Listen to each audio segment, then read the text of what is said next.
Hello dear student.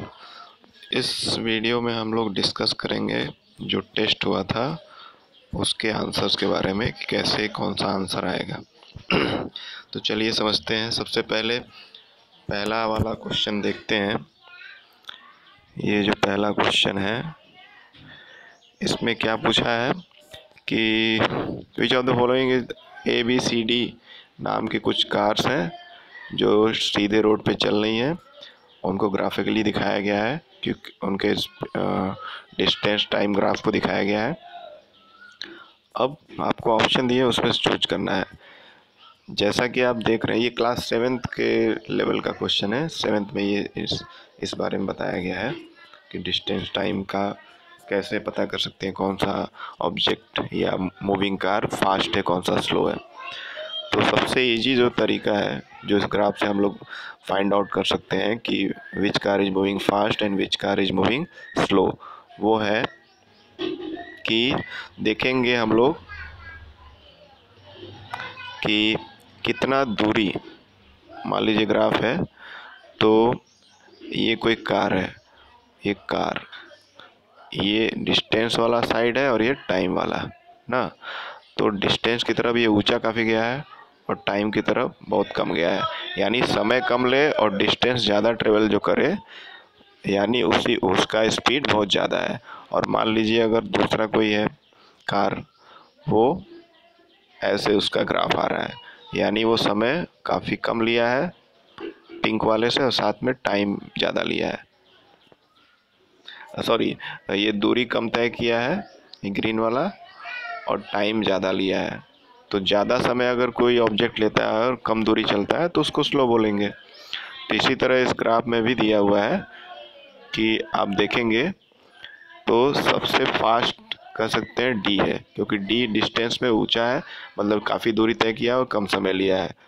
और जबकि सबसे स्लो कौन सा है, बी, तो ऑप्शन बी होगा। बाकी सब अगर ऑप्शंस को देखें तो ऑप्शन बी सही है। Car B is the slowest, B slowest है क्योंकि टाइम बहुत ज़्यादा लिया है और डिस्टेंस बहुत ही कम ट्रेवल किया अगर वाई एक्सिस से उसको मिलाएं तो।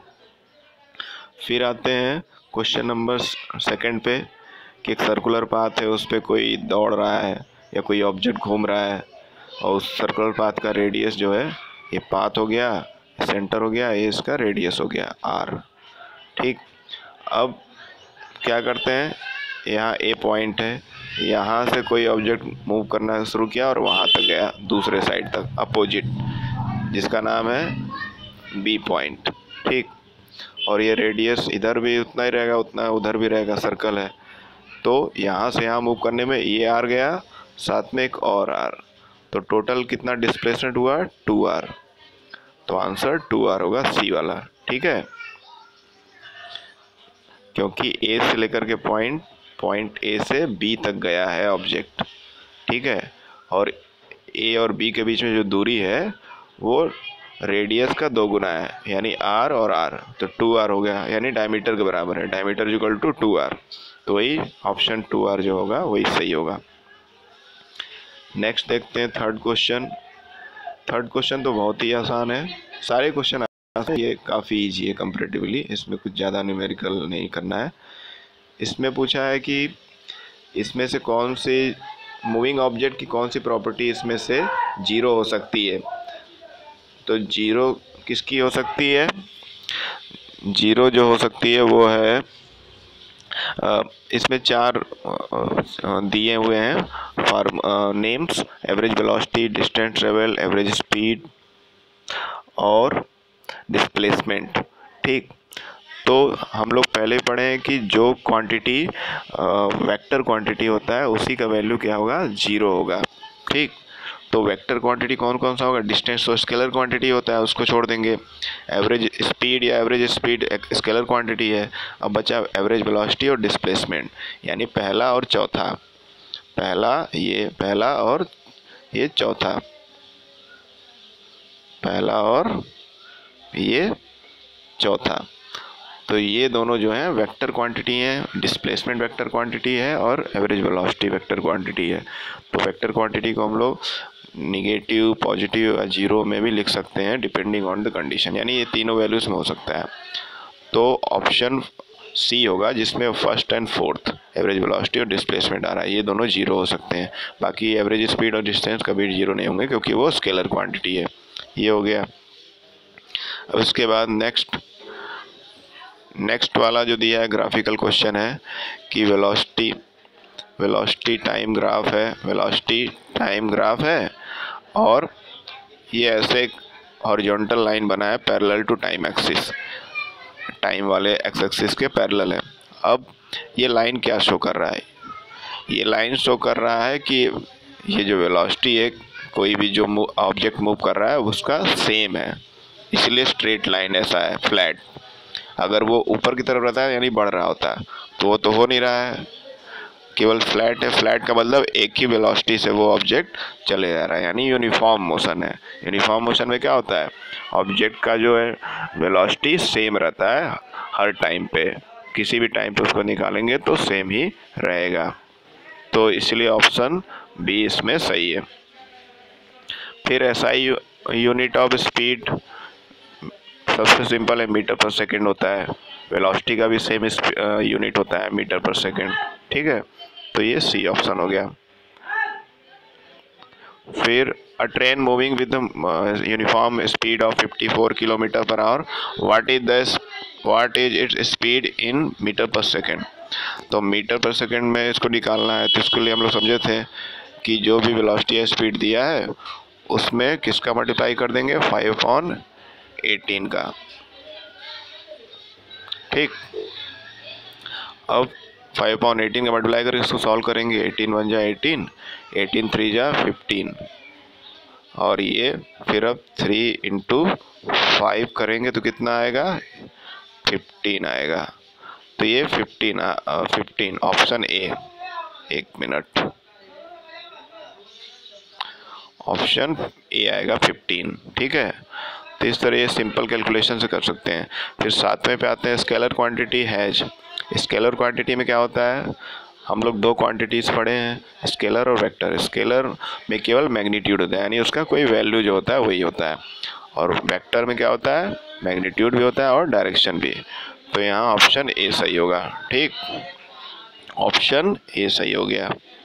Scalar quantity has only magnitude, केवल मैग्नीट्यूड होता है। अगर मैग्नीट्यूड और डायरेक्शन दोनों का सोचेंगे तो फिर वो कौन सा क्वांटिटी होगा, वेक्टर क्वांटिटी। फिर SI unit of retardation.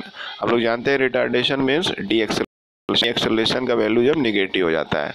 Negative कब होता है, जब फाइनल वेलोसिटी कम हो जाता है और इनिशियल वेलोसिटी ज़्यादा रहता है। तो एक्सेलरेशन चाहे पॉजिटिव रहे या निगेटिव रहे, उसका यूनिट क्या रहेगा, सेम रहेगा, मीटर पर सेकेंड स्क्वायर। तो वही है सेकेंड ऑप्शन। ठीक है, 8वें का सेकेंड ऑप्शन। फिर है एन एथलीट रनिंग। एक एथलीट है जो 20 मीटर पर सेकेंड की स्पीड से दौड़ रहा है वेस्ट डायरेक्शन में। व्हाट विल बी हिज, अब उसका स्पीड मीटर पर सेकेंड से किलोमीटर पर आवर में करना है चेंज। चलिए तो इसको कर लेते हैं। तो इसमें क्या करना होगा, ये 20 दिया हुआ है इंटू, एक मिनट, बड़ा साइज हो गया है ड्राइंग का। तो 20 इंटू 18/5 ये करना पड़ेगा, क्योंकि मीटर पर सेकंड से किलोमीटर पर आवर में चेंज करने के लिए 18/5 से मल्टीप्लाई करते हैं। 5 1 जा 5, 5 4 जा 20,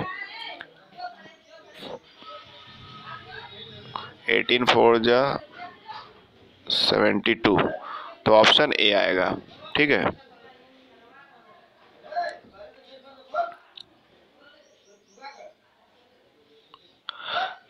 A car increases speed from 36 km per hour to 90 km per hour in 10 seconds.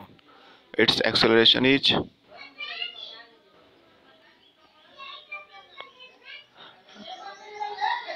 a car increases its speed from,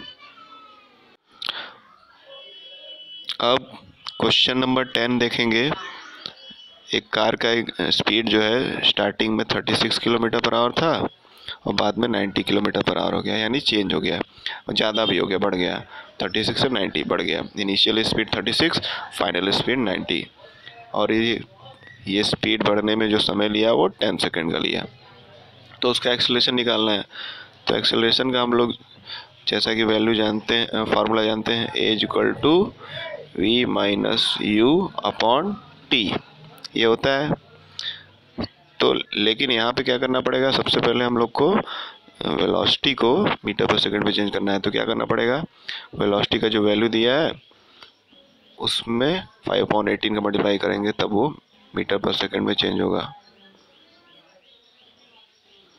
ठीक, तो 18 बन जाएगा 18, 18 2 36, 2 5 जा 10, तो 10 आ गया। 10 मीटर पर सेकंड किसका आया, ये आया 36 किलोमीटर पर आवर का मीटर पर सेकंड में। इसी तरह 90 वाले का करेंगे, तो 90 वाले का कितना आएगा, 90 इंटू 5/18, 18 5 जा 90, और ये 5 और 5 मल्टीप्लाई करेंगे, 5 5 जा 25।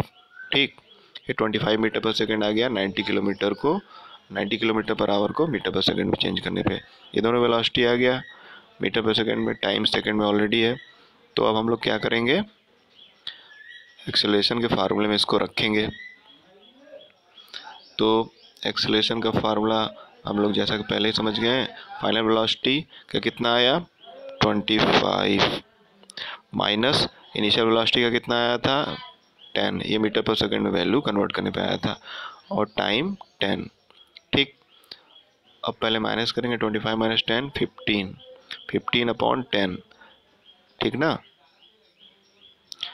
अब इसको सॉल्व करेंगे तो हमको क्या मिलेगा 1.5, तो यानी option C 1.5 metre per second square, क्योंकि एक्सेलरेशन का यूनिट होता है मीटर पर सेकंड स्क्वायर, तो वही रहेगा। और आंसर हमारा क्या है 1.5। 11 क्वेश्चन क्या है, rate of change of displacement is got. Rate of change of displacement यानी कोई ऑब्जेक्ट जो है अपना डिस्प्लेस हो जगह से दूसरी जगह डिस्प्लेस हो रहा है, और समय के साथ किसी चीज़ का डिस्प्लेसमेंट होता है तो उसको क्या बोलते हैं, वेलोसिटी बोलते हैं। ठीक है, तो ये वेलोसिटी है, rate of change of displacement. केवल डिस्प्लेसमेंट लेंगे तब तो कोई अलग केस बनेगा, लेकिन समय का रेट बोल दिया है, रेट वर्ड का मतलब होता है समय के साथ उसको उसमें जो चेंजेस हो रहे हैं।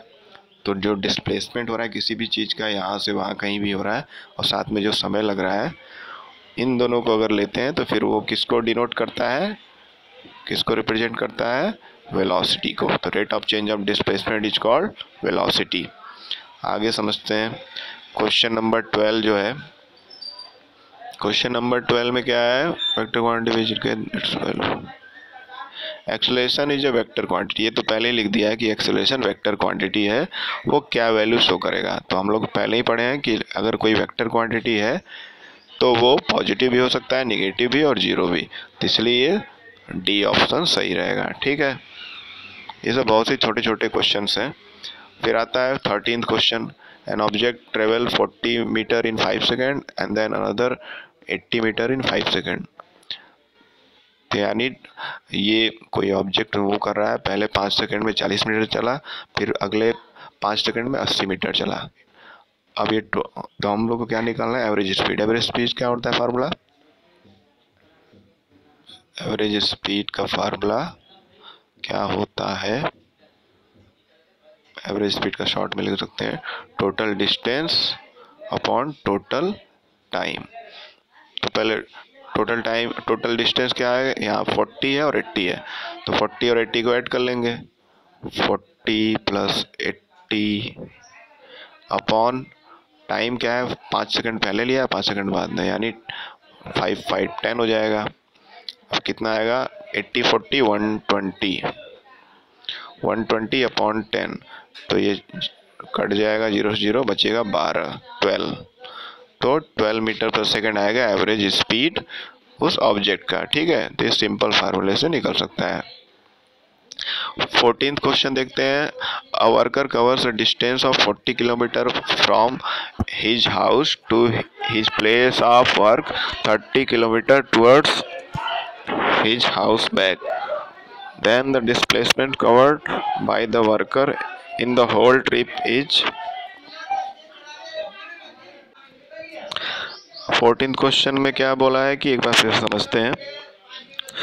Worker cover distance of 40 kilometre from his house to his place of work. एक वर्कर है जो 40 किलोमीटर की दूरी पे जाता है अपने घर से अपने वर्क वाले जगह जहाँ पे काम वो करता है, फिर वापस 10 किलोमीटर वो वापस आया है।